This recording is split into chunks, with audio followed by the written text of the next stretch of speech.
My bad. I got cut off because I was getting a phone call. So when the phone calls come in, the thing cuts off. But anyway, yeah. So we was driving for dollars and putting out banner signs. When you drive for dollars, one of the biggest mistakes we made, and that's one of the reasons why I like making these videos, is so that other people can learn from my mistakes. You know what I'm saying? So so I can continue to learn from my mistakes if I look back at these videos, and that other people can never ever ever make the same mistakes that I made. Um, you you don't never want to go driving for dollars without banner signs. You know what I'm saying? It's kind of like because then you got to double back. One of the biggest mistakes that we made so far in this mobile home investing, uh, as mobile home investors, one of the biggest mistakes we made once we got rolling was that we went through like 100 parks with no banner signs. It was less than 100. It was probably like by the time we got to like number 65 or 70, that's when we kind of realized that, oh snap, we were supposed to have banner signs with us all this time. You know what I'm saying? And every time we went through a park, the goal is every time you go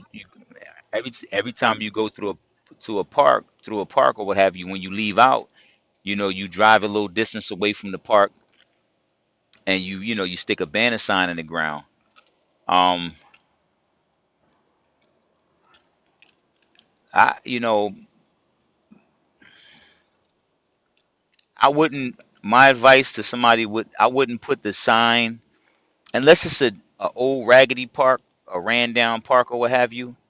The nicer the park, the more respect you would have for the park. That's the way. That's my look on it. Like if it's a really nice park, I'm not gonna put a banner sign right on the park's right inside the park's driveway or whatever. You know what I'm saying? That's just disrespectful because it's a nice park and they really don't like banner signs being near the park because it kind of makes it look it cheap. Like if everybody start throwing their banner signs right in front of the park, it's gonna look real crazy.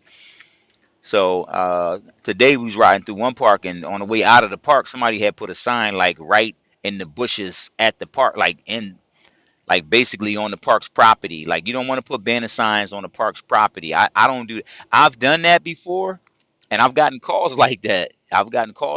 But the gentleman that called me was actually the park owner.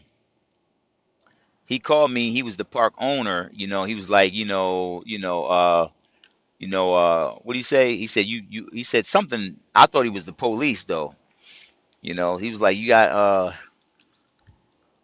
like, you the guy that you buy mobile homes, and I was like, yeah. You know what I'm saying? And he was like, I said, who's this? I said, who is this? And he was like, well, who is this? Type of thing. You know what I'm saying? So we went back and forth a little bit with the who is this type of thing or whatever. Then I realized that he wasn't the police. Because if he was the police, he probably would have said, this is